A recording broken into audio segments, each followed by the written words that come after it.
मुझे बहुत दर्द हो रहा है अम्मी, आप मुझे कहाँ ले जा रही हैं? ये ले, तुझे भीख ही चाहिए थी ना, तो ले जा इसे भी। ये मनहूस अब से तेरी हुई, जहाँ ले जाना है ले जा, चाहे भीख मंगवा चाहे बेड़िया डाल। मुझे इस घर में अब इसकी शक्ल तक नहीं देखनी। ये बात है छोटे से गांव की, जहां जोया नाम की एक लड़की रहती थी। जोया जितनी खूबसूरत थी, उससे कहीं ज्यादा नेक दिल और पाक सीरत की मालिक थी। लेकिन उसकी जिंदगी बिल्कुल आसान नहीं थी। उसकी सौतेली माँ उस पर हर रोज जुल्म करती और उसका बाप अपनी बीवी से इतना डरता था कि चाहकर भी बेटी का साथ नहीं दे पाता था। बेचारी जोया का इस दुनिया में कोई अपना नहीं था जिससे वो अपने दिल का दर्द बांट सके। इसीलिए वो अक्सर रातों को जागकर अल्लाह से बातें किया करती थी। और एक रात रोते रोते वो मुसल्ले पर ही सो गई। सुबह की पहली किरण के साथ ही दरवाजा अचानक खुला। रजिया बेगम हाथ में पानी का लोटा लिए कमरे में दाखिल हुई। जोया को यूं बेखबर सोता देख उनके चेहरे पर गुस्से की लकीरें और गहरी हो गईं। वाह, नवाबी देखो इसकी, काम धाम कुछ नहीं, बस आराम फरमाया जा रहा है। उठ, ओ कामचोर लड़की, उठ। पूरी रात टांगे फैलाकर सोती रही और अब दिन चढ़ते ही नमाज का नाटक कर रही है। तुझे क्या लगा नमाज का बहाना बनाकर तू दिन भर मजदूरी से बच जाएगी? अम्मी, ये आप क्या कर रही हैं? मुझे बहुत ठंड लग रही है। ज्यादा जुबान मत चलाना। मैं तेरे ये नए नए ढोंग अच्छी तरह जानती हूँ। नमाज का सहारा लेकर काम से भागना चाहती है ना तू? मुझे बेवकूफ समझ रखा है क्या? ये मासूमियत का नकाब कहीं और पहनना। चल फौरन उठ और जाकर आंगन साफ कर।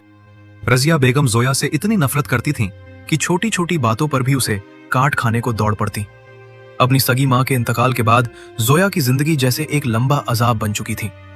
दूसरी तरफ रजिया बेगम अपनी बेटी सायरा पर जान छिड़कती थी।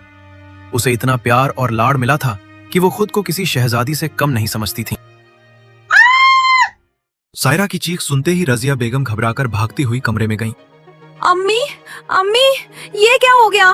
मेरा सबसे पसंदीदा जोड़ा ये तो जल गया। अरे ये कैसे जल गया? कल ही तो नया लाकर दिया था। ये इसी ने किया है। प्रेस करते वक्त ही कहीं और ही ख्यालों में खोई थी। मेरी सबसे कीमती पोशाक जला दी इसने। मुझे आज अपनी सहेली की दावत में जाना था, अब मैं क्या पहनूंगी? ये जानबूझकर मुझसे जलती है अम्मी। अंधी है क्या तू? मेरी बेटी का कितना नुकसान कर दिया। तुझे खाना तो घर का भर भर के चाहिए, लेकिन काम के नाम पर तेरा सारा दम निकल जाता है। अम्मी, वो गलती से प्रेस ज्यादा गर्म थी, मेरा सर चकरा गया था, मैं गिर गई। यकीन मानिए मैंने जानबूझकर नहीं किया, मुझे माफ कर दीजिए। तू बिल्कुल अपनी उस मरी हुई माँ जैसी है, बिल्कुल वैसी ही मनहूस। सुन, ये मेरा घर है। इस घर का एक दिन का भी छूने से पहले मुझसे 1000 बार पूछना होगा, समझी? आप मेरे बारे में जो चाहे कह लीजिए, मैं सब सह लूंगी, लेकिन मेरी माँ के बारे में एक लफ्ज भी मत कहिए। वो अब इस दुनिया में नहीं है। कम से कम उन्हें बदनाम करना तो बंद कर दीजिए। और ये घर सिर्फ आपका नहीं है, इसे मेरी अम्मी ने भी अब्बा के साथ मिलकर बनाया था। इस पर जितना हक आपका है उतना ही मेरा भी है। क्या कहा? तू मुझे सिखाएगी? अपनी औकात में रह। एक कुतिया से ज्यादा तेरी औकात नहीं है इस घर में। याद रख, मैं चाहे तो तुझे अभी इस घर से निकाल बाहर करूं। अम्मी, आप इसे बर्दाश्त क्यों करती हैं? इसे अभी के अभी घर से निकाल दीजिए। किसी काम की तो है नहीं, बस मेरा घर करती रहती है। अल्लाह के नाम पर दे दो, ओ अल्लाह के नेक बंदो। अरे कौन है जो सुबह सुबह सर खा रहा है? वो झुंझलाते हुए तेज कदमों से दरवाजे की ओर बढ़ी। जैसे ही दरवाजा खोला, सामने का मंजर देखकर वो एक पल को ठिठक गई। दरवाजे पर एक बेहद गंदा, बदहाल और डरावना सा भिखारी खड़ा था। उसके कपड़े मैले कुचैले थे, बाल उलझे हुए और चेहरे पर ऐसी बेचारगी थी जो किसी का भी दिल दहला दे। लेकिन उससे उठती सड़ी हुई बदबू ने रजिया के चेहरे पर तुरंत घिन ला दी। फिर आ गया तू? शर्म नहीं आती तुझे? इतने हट्टे कट्टे हो, कामकाज क्यों नहीं करते? हाथ पैर सलामत हैं, फिर भी ये भीख मांगने का ढोंग। मैंने कितनी बार कहा है कि इस घर का रुख मत करना, फिर भी चले आते हो। दफा हो जाओ यहाँ से, वरना मोहल्ले वालों को बुलाकर जूते लगवाऊंगी। बीबी, बहुत मजबूर हूँ। 2 दिन से पेट में कुछ नहीं गया। खुदा के वास्ते एक सूखी रोटी ही दे दीजिए, आपका एहसानमंद रहूंगा। अरे कहा ना, यहाँ कुछ नहीं है तेरे लिए। एक फूटी कौड़ी भी नहीं दूंगी, समझा? चल दफा हो जा यहाँ से। रजिया बेगम की बेइज्जती और कर्री बातें सुनकर भिखारी मायूस होकर वापस मुड़ने लगा। तभी रुक, तुझे भीख ही चाहिए ना?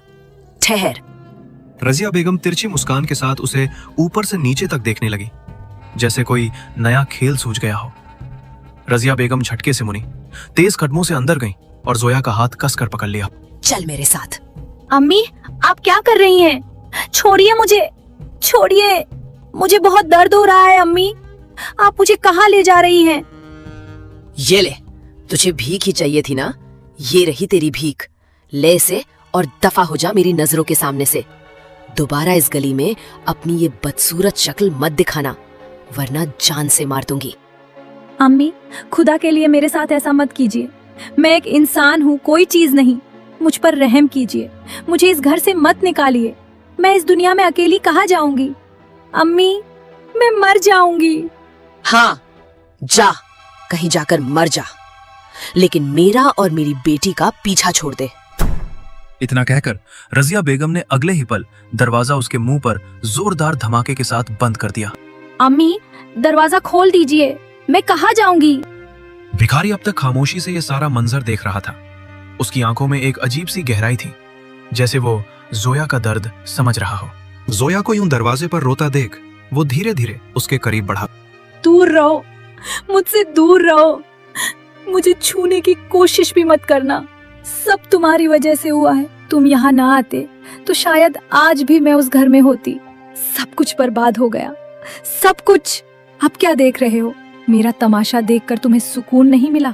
चले जाओ यहाँ से, मुझे मेरे हाल पर छोड़ दो। जिस घर में इंसान की कदर मिट्टी से भी कम कर दी जाए, वहां फिर सिर्फ अल्लाह ही रहनुमा होता है। क्या आप सच में उस घर में वापस जाना चाहती हैं, जहां आपकी हैसियत राई के दाने जितनी भी नहीं? क्यों खुद को फिर उसी अजाब में धकेलना चाहती हैं? मेरे साथ चलिए। आप जैसी नेक और पाक सीरत औरत की जगह उस घर में नहीं, उससे कहीं बेहतर जगह पर है। खुदारा, मेरी बदसूरती से मत घबराइए, मैं आपको हाथ तक नहीं लगाऊंगा। वो देखने में भले ही एक मामूली भिखारी लगता था, मगर उसके अल्फाज में एक अजीब सा वजन और भरोसा था जो किसी आम इंसान में नहीं हो सकता था। जोया के पास अब कोई दूसरा रास्ता भी नहीं बचा था। उसने एक आखिरी बार अपने पीछे छूट चुके घर की तरफ देखा, फिर अल्लाह पर भरोसा करते हुए अपनी किस्मत समझकर उस रहस्यमयी भिखारी के साथ चल पड़ी। देर शाम को जोया के अब्बा थके हारे कदमों से घर पहुंचे। उनका पूरा दिन मेहनत की चक्की में पिसते हुए गुजरा था और घर पहुंचते ही उनकी पहली नजर जोया को तलाशती थी। रजिया, ओ रजिया, ये जोया कहाँ है? शाम ढल गई है, न कहीं रोशनी है, न उसने चूल्हा जलाया। लो, आ गए अपनी लाडली के बाप। क्यों, तुम्हें अभी तक पता नहीं चला तुम्हारी लाडली कहाँ गई? भाग गई है, वो भी एक भिखारी के साथ। क्या कह रही हो तुम? जोया, मेरी बेटी ऐसा नहीं कर सकती। तुम झूठ बोल रही हो रजिया। झूठ? तो क्या मैं पागल हूँ? मैंने अपनी आंखों से उसे उस भिखारी के साथ जाते देखा है। मैं तो पहले ही कहती थी इसके चाल चलन ठीक नहीं है। आते जाते भिखारियों पर नजरें डालती फिरती थी, लेकिन मेरी बात सुनता कौन था? अब देख लिया अपनी लाडली को, कटवा दी ना इसने हमारी नाक। अब पूरे मोहल्ले में हम क्या मुंह दिखाएंगे? नहीं नहीं, मेरी जोया ऐसी नहीं है।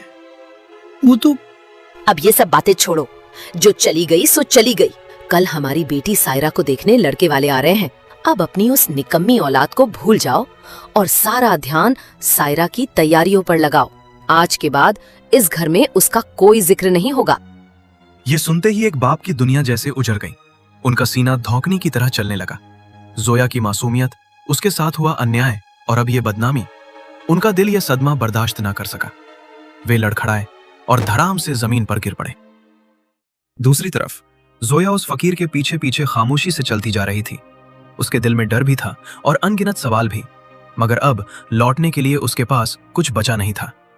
चलते चलते वो एक ऐसी जगह पहुंचे जिसे देखकर जोया की सांसें थम गई। उसके सामने एक विशाल महल खड़ा था। ऊंची ऊंची दीवारें, मखमली नक्काशी और शाही दरवाजा जिसकी भव्यता आंखों को चौंका दे। दरवाजे पर 2 हथियारबंद सिपाही पूरी चौकसी के साथ खड़े थे। तुम मुझे कहाँ ले आए हो? ये तो कोई शाही महल लगता है। अगर बादशाह को पता चल गया कि एक भिखारी महल के अंदर घुस आया है तो वो हमें जिंदा नहीं छोड़ेंगे। नहीं, मैं यहाँ नहीं जाऊंगी। थोड़ा भरोसा रखिए, आपको कुछ नहीं होगा। बस मेरे साथ अंदर चलिए। गेट पर खड़े सिपाहियों ने जैसे ही उस भिखारी को आते देखा, वो फौरन बड़े सलीके और अदब के साथ उसके आगे झुक गए और अंदर जाने के लिए रास्ता खाली कर दिया। यह देखकर जोया को बड़ा अजीब लगा। अंदर का नजारा और भी चौंकाने वाला था। एक शानदार हॉल में वजीर, सिपाही और ढेर सारे नौकर चाकर ऐसे खड़े थे जैसे किसी खास का इंतजार कर रहे हों। जैसे ही फकीर अंदर दाखिल हुआ, हर कोई झुक गया। मेजों पर बेहतरीन पकवानों से सजे दस्तरख्वान लगे थे। जोया डर के मारे एक कोने में सिमट गई। वजीर साहब, ये जोया हैं। मैं चाहता हूं कि आज से ये इसी महल में रहें और इन्हें किसी तरह की तकलीफ न हो। ये हमारी बहुत खास मेहमान हैं। इनके आराम और इज्जत का पूरा ख्याल रखा जाए। आप बिल्कुल फिक्र न करें, मैं अभी कनीजों को बुलाकर इनके रहने का इंतजाम करवाता हूं। इनकी खिदमत में कोई कमी नहीं होगी।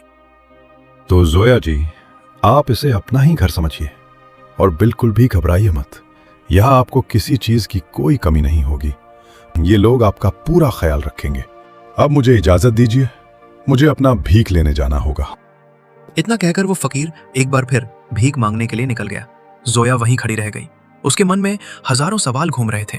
ये सब किसी आम इंसान के साथ होने वाली बात नहीं थी। वो फकीर जितना साधारण दिखता था उतना था नहीं।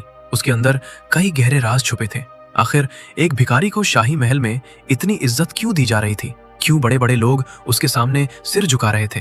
जोया जितना सोचती उतना ही उलझती चली जाती। शाम ढली तो वो फकीर फिर महल लौटा। उसके हाथ में भीख में मिले थोड़े से चावल थे। जैसे ही उसने वो चावल वजीर को दिए, वजीर ने बड़े अदब से सिर झुकाया और तुरंत उन्हें पकवाकर उसके सामने पेश कर दिया। फकीर हमेशा की तरह जमीन पर बैठकर सादा खाना खाता, जैसे उसे महल की दौलत और शानो शौकत से कोई मतलब ही ना हो। सबसे हैरानी की बात यह थी कि महल में कोई उससे सवाल नहीं करता था और ना ही किसी की इतनी हिम्मत थी कि उसकी किसी बात पर एतराज कर सके। दिन यूं ही गुजरते गए, मगर हर बीतते दिन के साथ जोया की बेचैनी और बढ़ती जा रही थी। एक दिन जब भिखारी भीख लेकर महल आया तो जोया ने उसे रोक लिया। रुक जाइए, आज आपको मुझे सच बताना ही होगा। आखिर आप हैं कौन? सब आपकी इतनी इज्जत क्यों करते हैं? आपके सिर्फ एक बार कहने पर मुझे यहाँ शहजादियों जैसी जिंदगी मिल रही है और दूसरी तरफ आप खुद भीख मांगकर खाना खा रहे हैं। आखिर क्यों? आप ऐसा क्यों कर रहे हैं? जोया जी, इंसान वही काटता है जो वो बोता है। इसमें मेरा कोई कमाल नहीं है। आज आप यहाँ हैं तो ये आपके नेक कर्मों का नतीजा है और मैं जिस हाल में हूं वो मेरे अपने गुनाहों और गलतियों की सजा है। ये सब उसी अल्लाह की मर्जी से हो रहा है, लेकिन मैं अपने इस हाल की असली वजह आपको नहीं बता सकता। आपको इसकी भारी कीमत चुकानी पड़ सकती है। आप मुझे बताइए, मैं हर कीमत चुकाने को तैयार हूँ। ज्यादा से ज्यादा क्या होगा? मेरी जान चली जाएगी, लेकिन उससे बुरा और क्या होगा जो मैं अब तक जीती आई हूँ। जोया जी, अगर आपने मेरा सच जान लिया तो फिर आप पीछे नहीं हट सकेंगी। आपको मुझे मेरे इसी हाल में अपनाना होगा, मुझसे निकाह करना होगा। ये सुनते ही जोया एक पल के लिए सहम रही। वो फकीर देखने में बेहद बदसूरत था। उसके पास जाते ही बदबू महसूस होती थी। जोया गहरी सोच में डूब गई। उसे रजिया बेगम की याद आ गई, जहां हर दिन उसके लिए एक नई जिल्लत और नया दर्द लेकर आती थी। ठीक है, अगर मेरे नसीब में यही लिखा है तो मुझे कबूल है। मैं आपका ये दर्द बांट लूंगी। मैंने पहले भी जिंदगी में बहुत कुछ सहा है, अब डर नहीं लगता। मैं आपका ख्याल रखूंगी और आपको ठीक भी करूंगी। तो सुनिए, मेरा नाम अकबर खान है। मैं कोई मामूली भिखारी नहीं, इस मुल्क का बादशाह हूं। क्या आप सच में इस मुल्क के बादशाह हैं? लेकिन फिर आपका ये हाल कैसे हो गया? आप एक भिखारी की तरह क्यों जी रहे हैं? जोया जी, उस दिन के बाद मेरी पूरी जिंदगी बदल गई। ये बात उस वक्त की है जब मैं अपने घोड़े पर सवार। क्या शानदार मौसम है। इस जंगल में शिकार करके खाने का मजा ही कुछ और है। अकबर बादशाह एक बड़े दरख्त के साए में अपनी शाही सवारी पर बैठे तरह तरह के पकवानों और फलों का लुत्फ उठा रहे थे। चारों तरफ सिपाही और वजीर पूरी चौकसी के साथ तैनात थे। तभी अचानक कहीं से एक बेहाल, फटे पुराने और मैले कुचैले कपड़ों में लिपटा अंधा भिखारी वहां आ पहुंचा। ए बादशाह, कई दिनों से भूखा हूं, अल्लाह के नाम पर एक रोटी का टुकड़ा दे दे, अल्लाह तुझे बहुत नवाजेगा। उफ, कैसी बदबू है। अरे ओ भिखमंगे, दूर हट यहाँ से, मेरा मूड खराब मत कर, अपनी ये बदसूरती कहीं और ले जा। अकबर खान ने घिन से अपना चेहरा फेर लिया। ए जालिम बादशाह, सूरत और बदसूरती तो अल्लाह की दी हुई अमानत है, उसकी दी हुई दौलत पर इतना घमंड मत कर। वो जब हिसाब लेता है तो बादशाहों को भी सड़क पर ले आता है। मैं तो बस अपनी उस रोटी का टुकड़ा मांग रहा हूं जो अल्लाह ने मेरे नसीब में लिखा है। अरे ओ भिखारी, तेरी इतनी हिम्मत कि तू अकबर बादशाह से इस लहजे में बात करे? तुझे अपनी इस गुस्ताखी की सजा जरूर मिलेगी। ये दौलत मेरी है, मैं जिसे चाहूं दूं, जिसे चाहूं ठुकरा दूं। मैं हूं अकबर बादशाह और तेरी इस बदजुबानी की सजा अब तुझे हम देंगे। गुस्से में अंधे होकर अकबर खान ने अपने हाथों से उस बूढ़े फकीर पर कोड़े बरसाने शुरू कर दिए। या अल्लाह, ये जालिम तेरी दी हुई दौलत पर घमंड करता है, इसे इसकी नाशुक्री की सजा दे। जिस खूबसूरती और दौलत पर इसे इतना गुरूर है, उसे मिट्टी बना दे। आज के बाद ये भीख मांगकर खाए और अपनी दौलत को चाहकर भी छू न सके। इतना कहना था कि अचानक तेज हवा चलने लगी। अकबर खान का शरीर बदलने लगा। उनके चमकदार कपड़े पल भर में मैले और फटे हुए हो गए। चेहरा बदसूरत हो गया और जिस सोने को वो छूते वो मिट्टी में बदल जाता। जोया जी, मैं अपनी दौलत और ताकत के घमंड में उस अल्लाह वाले की तौहीन कर बैठा और उसी के साथ मैंने अल्लाह को भी नाराज कर दिया। बस उसी दिन के बाद मेरी जिंदगी बदल गई। अब मैं बिना भीख मांगे अपनी दौलत का एक निवाला तक नहीं खा सकता, ना ही उसे छू सकता हूं। अब मुझे समझ आ चुका है कि ये दौलत, ये शान और शौकत सब मिट्टी है। असल दौलत तो अल्लाह का शुक्र अदा करना और इंसानों के दर्द को समझकर उनका हमदर्द बनना है। बिल्कुल सही कहा अकबर।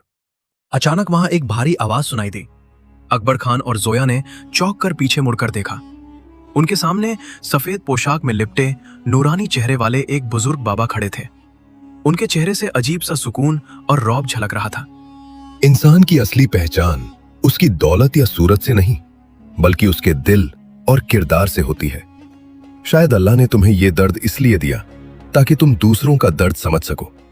तुमने खालिस दिल से अल्लाह के सामने तौबा की है। बेशक अल्लाह अपने बंदों की सच्ची तौबा कभी रद्द नहीं करता। अल्लाह तुम्हें शिफा अता करेगा।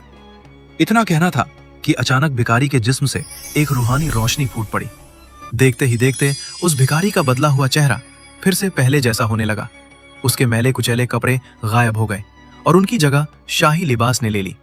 कुछ ही पलों में वो बदसूरत और लाचार भिखारी फिर से जवान, खूबसूरत और रौबदार अकबर बादशाह बन चुका था।